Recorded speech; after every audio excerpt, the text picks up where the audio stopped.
सुप्रभात। मैं हूं जगेंद्र राणा और आज हम जिस आध्यात्मिक विषय पर चर्चा कर रहे हैं वह है मुक्ति व मोक्ष। मुक्ति व मोक्ष। देखिए, सत्संग की रगड़ से ही विवेक में फुरना होती है, उसकी सोई हुई शक्ति जाग उठती है। उस समय मुमुक्ष के सम्मुख उसके जीवन में गुजरने वाली सारी घटनाएं मूर्ति बनकर सामने आकर होती है। अब तक वह उन्हें भूला हुआ था और अंधे मुसाफिर की तरह जीवन पथ पर चला जा रहा था। अब वह उसकी स्मृति में आ जाती हैं। इतना ही नहीं, संसार की दूसरी घटनाएं भी जो दूसरों पर गुजरी थी, जिनको कभी उसने सुना था या आंखों से देखा था, वो उसके सम्मुख आकर नृत्य करने लगती।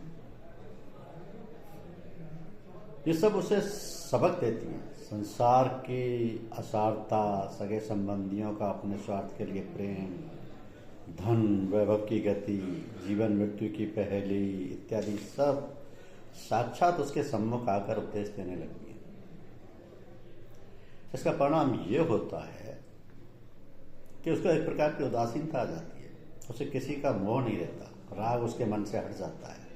उसका ममत्व जिसमें वो अब तक जकड़ा हुआ था उसे छोड़कर दूर जा खड़ा होता है। उसे सच्चा वैराग्य मिल जाता है।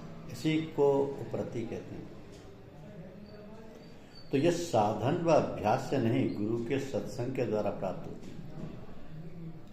जब तक ये नहीं मिलती तब तक साधक का काम अधूरा ही रहता है। तो जिस प्रकार ये ब्रह्मांड पंच कोशों में विभक्त है, उसी तरह नर शरीर में भी 5 कोश होते हैं। विज्ञान में के ऊपर आनंद कोश है, यहाँ अहम भाव वाला जीवात्मा निवास करता है। विज्ञान में बुद्धि, मनोमय में मन और प्राणमय में प्राण शक्ति रहती है।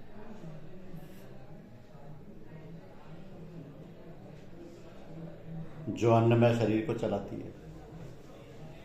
तो दृष्टि शक्ति अपने निज स्थान से फूट के जब बाहर निकलती है तब वो अपना प्रथम केंद्र आनंदमय में बनाती है। इसका नाम आत्मदृष्टि व आत्मनेत्र है। यहां से नीचे उतरकर वह दूसरा केंद्र बुद्धि क्षेत्र व विज्ञानमय के निचले भाग में, जहां विवेक शक्ति रहती है, और एक केंद्र बनाती है। इसका ही नाम शिव नेत्र या ज्ञान नेत्र या विवेक दृष्टि है। यहां से आगे बढ़कर प्राणमय कोश में ठहरती है और वहां तीसरा सेंटर बनाती है। इसको स्थूल नेत्र या स्थूल दृष्टि बोला जाता है। तो शरीर में 2 नेत्र होते हैं, पर इन दोनों का केंद्र एक ही होता है। एक ही स्थान से एक ही धार दोनों नेत्रों को प्रकाशित करती है।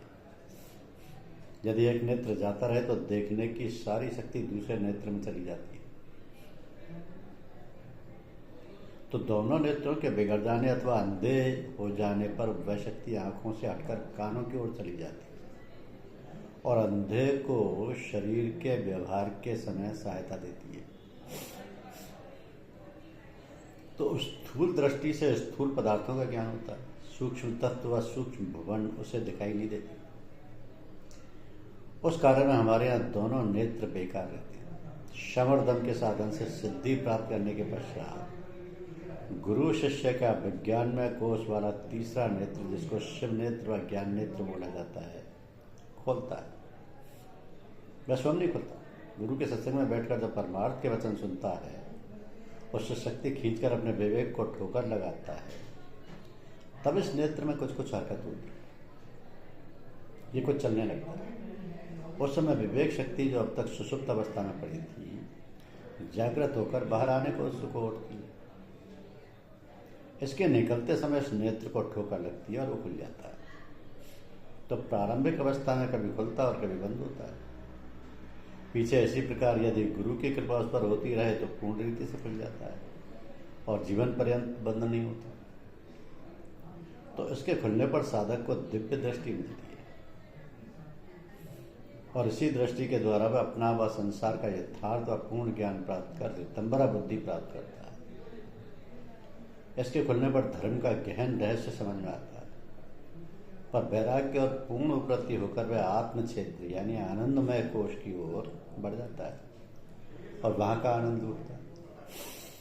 इसलिए रामायण कहते हैं कि बिन सत्संग विवेक न होई, बिनु सत्संग विवेक न होई। तो तीसरी आंख नेत्र व ज्ञान नेत्र से ऊपर बढ़कर सबसे ऊंचे और सबसे प्रथम आत्म नेत्र का नंबर आता है। इस नेत्र में ही आत्मदृष्टि रहती है, जो आत्मा के स्वरूप और उसके गुणों का ज्ञान देती है। उसकी व्यापकता और उसकी सामर्थ्य सम्मुख लाती है। तो ईश्वर दर्शन व ब्रह्म का साक्षात्कार इसी नेत्र के द्वारा होता है। इसका खोलना पूर्ण रूप से गुरु के ऊपर ही निर्भर करता है, बिना उसकी दया के कभी खोलने पर नहीं आता। पर इस काम के लिए गुरु भी पूर्ण और समर्थ होना चाहिए। प्रत्येक गुरु इतनी शक्ति नहीं रखता। जो गुरु इस स्थान से नीचे हो, जिसको स्वयं भी यह अवस्था ना प्राप्त हुई हो, वह इस काम को नहीं कर सकता। जो माया से परे आनंद को मैं कोश से ऊपर निज धाम में जिसका निवास हो और शिष्य के लिए दया रखता हो, उसके द्वारा ये कार्य हो सकता है। तो शिष्य अपने अहम को नष्ट कर पूर्ण समर्पण कर जब सहायता के लिए उसके सम्मुख हाथ पसारता है, दया की भिक्षा मांगता है, तब उसकी आत्मशक्ति की धार नीचे उतरकर इस नेत्र में एक ठोकर देती है और उसे खोल देती है। तो ये काम घंटों बाद देने का नहीं होता, सेकंडों में अनायास हो जाता है, जिसकी साधक को खबर भी नहीं हो पाती। पीछे उसका लाभ सम्मुख आ जाता है। ये दृष्टि भी खुलने के पश्चात हर समय नहीं खुली रहती, कभी खुल जाती है, कभी बंद हो जाती है। शरीर रखते हुए इसमें भी विक्षेप आता रहता है। सूक्ष्म माया की रज व तम की शक्तियां यहाँ भी अपना प्रभाव डाले बिना पीछा नहीं छोड़ती। इसलिए कि शरीरों का निर्माण ही इन गुणों के द्वारा हुआ है, इनका नाश नहीं हो सकता। शरीर रहेगा तब तक गुण भी रहेंगे और थोड़ा बहुत अपना अपना रंग देते ही रहेंगे। तो रज व तम का आवरण आने पर इस आत्म नेत्र के पलक बंद हो जाते हैं, फिर उसे कुछ सूझता नहीं। एक स्मृति उसके मस्तिष्क में रह जाती है, उसकी आनंदमयी आत्मावस्था थोड़ी देर को लोप हो जाती है, पर शीघ्र ही फिर वही आत्मदृश्य उसके सामने आ जाता है और वह आत्मा को प्रत्यक्ष अनुभव करने लगता है। तो इस आत्म अनुभव के समय उसे अपनी सबसे प्रथम अपनी आत्मा शरीर से अलग दिखाई देती है। वह अपने असली रूप को देखता है जो शरीर से परे है। उस समय शारीरिक दुख सुख उसे नहीं व्यापते, हर्ष शोक उससे छूट जाते हैं। इसके पश्चात उसे दूसरों की आत्मा दृष्टिगोचर होने लगती है। जिस प्रकार आकाश में बादल या धूल छाने पर सूर्य को ढक लेती है, सूर्य पर वास्तव में कोई विकार नहीं आता, इसी प्रकार प्रत्येक स्थूल आकार के भीतर एक ही आत्म तत्व से भरा हुआ जान पड़ता है।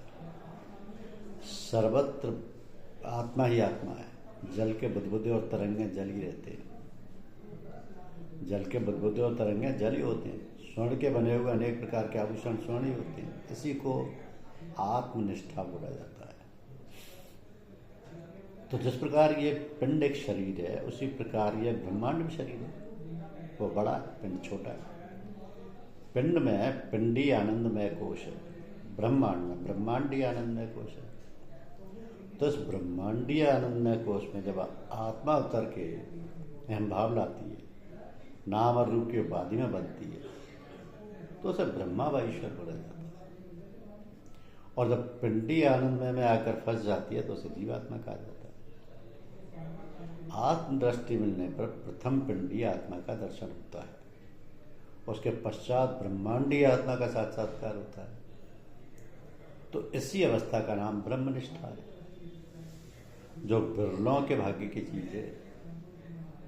इस ऐसे ही पुरुष को स्थित प्रज्ञ व ब्रह्मनिष्ठ बोला जाता है।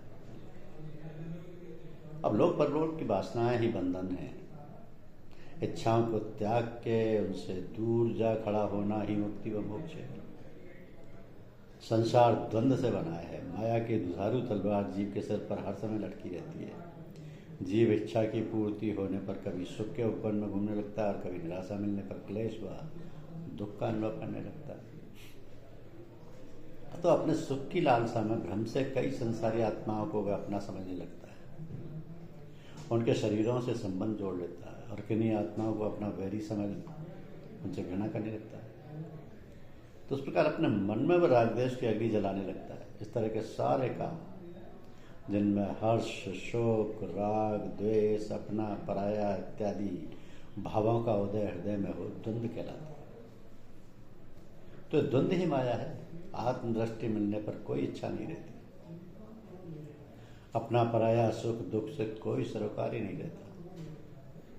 सब अपना ही रूप जान पड़ने से राग द्वेष जाते रहते हैं। इसी का नाम जीवन मुक्त अवस्था है।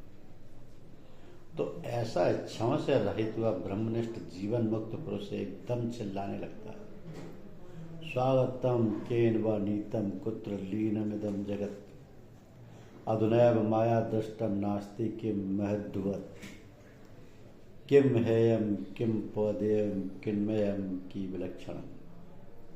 अरे वो संसार कहाँ चला गया? उसे कौन ले गया? कहाँ लीन हो गया? ओह, बड़ा आश्चर्य है कि जिस संसार को मैं अभी देख रहा था कहीं दिखाई नहीं दे रहा, कहीं समझ नहीं आ रहा कि यहाँ कौन सी वस्तु त्याज्य है, कौन ग्राही है, कौन एक जैसी सामान्य है और कौन विलक्षण। तो आत्मनिष्ठा वाला मुमुक्ष जब इस अवस्था को पहुंच जाए उसी को जीवन मुक्त बोला जाता है। संत कबीर कहते हैं कि हद छोड़ बेहद गया, लिया ठीक रहा हाथ, भया भिखारी राम का दर्शन पाए सनाथ। आत्म अनुभव जब भया तब नहीं हर्ष विषाद, चतुर्दीप सम होय रहा तज कर बात विवाद। ज्ञानी भूले ज्ञान कथ निकट रहा निज रूप, बाहर खोजें बापुरे भीतर वस्तु। तो वेदांत के साधन चातुष्ट की व्याख्या हमने अपने शब्दों में अपने ढंग से की है, जिसका मतलब ये है कि महापुरुषों के मुखारबिंदों से जो कुछ सुना जाता है और जो अपने अनुभव होते हैं उसे बताया जाता है, उसको मार्गदर्शन के लिए रखा जाता है, क्योंकि इन्हीं चीजों से मार्गदर्शन होता है। अब ये जो शरीर है ये तो एक पिंड शरीर है, उसी प्रकार ये ब्रह्मांड भी शरीर है, बस फर्क छोटा और बड़े का है। पिंड में पिंडी आनंदमय कोश है, ब्रह्मांड में ब्रह्मांडीय आनंदमय कोश है। इस ब्रह्मांडीय आनंदमय कोश में जब आत्मा उत्तर के अनुभव लाती है, नाम और रूप की उपाधि में बनती है, तो उसे ब्रह्मा व ईश्वर बोला जाता है। और जब पिंडी आनंद में आकर फंस जाती है तो उसे जीवात्मा कहा जाता है।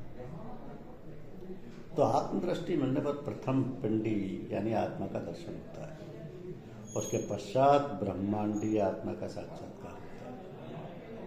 इसी अवस्था का नाम ब्रह्मनिष्ठा है, जो बिरलों के भाग्य की चीज है। ऐसे ऐसे ही पुरुष को स्थित प्रज्ञ व ब्रह्मनिष्ठ बोला जाता है। तो ये जो लोक परलोक की वासनाएं ही बंधन है, इच्छाओं को त्याग के उनसे दूर जाके खड़ा हो जाना मुक्ति व मोक्ष है। और ये मुक्ति व मोक्ष की जीवन का अंतिम लक्ष्य है। ओम धन्यवाद।